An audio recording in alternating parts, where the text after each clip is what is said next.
In this video, I will discuss malware analysis, what it is, who the people are who conduct malware analysis, what tools they use, the purposes of malware analysis, and an example of a fully functional malware analysis system. Let's learn.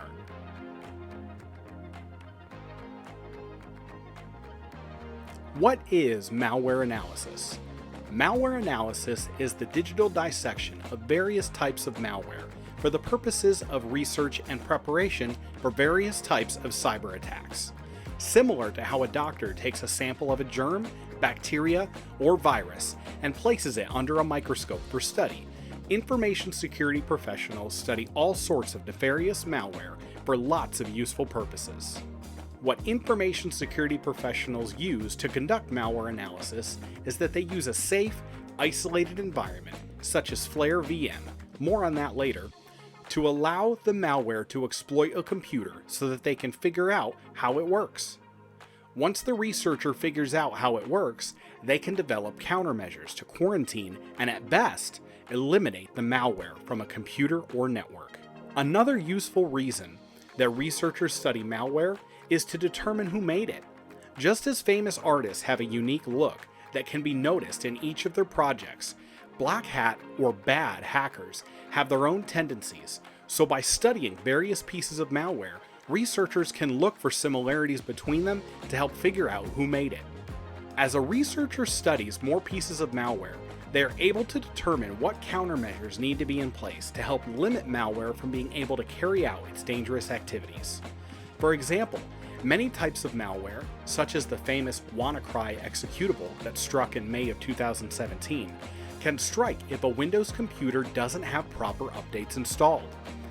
A researcher or a group of researchers spent a lot of time analyzing malware to figure out that an update to the operating system would prevent this and other attacks. Another example of preventative measures that researchers have discovered comes from the UK National Cybersecurity Centre, where they advise that disabling remote desktop protocol and enabling multi-factor authentication are two such ways to prevent ransomware, a particularly damaging form of malware, from infiltrating a system.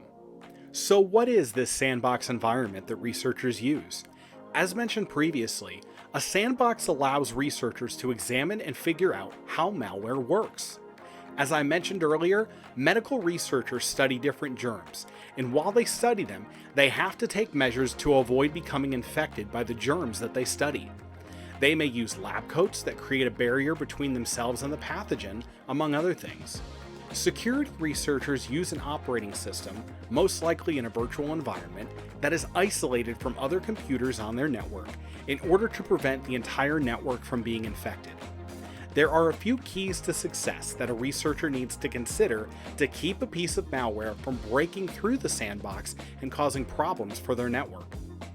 They include limiting or eliminating internet access for the sandbox environment, isolating the sandbox machine on its own subnet within the network, and using snapshots so that the researcher can roll back the virtual machine to a known good, uninfected state. An example of a useful sandbox environment is Flare VM. Flare VM was created by Mandiant, a very well-known threat intelligence organization. Mandiant has a repository on GitHub, link in the description, with all of the downloads and information needed to install Flare VM, which is a free open source suite of tools that can be installed on a virtual machine for the purposes of reverse engineering. Flare VM can also be used for malware analysis for sure, but can also be used for penetration testing as well. I will make a video in the future showing how to install Flare VM.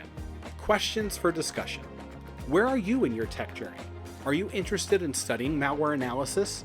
Have you been studying/practicing it for a long time? What do you enjoy about it, or what are you curious to learn? Feel free to let me know in the comments, and have a fantastic day.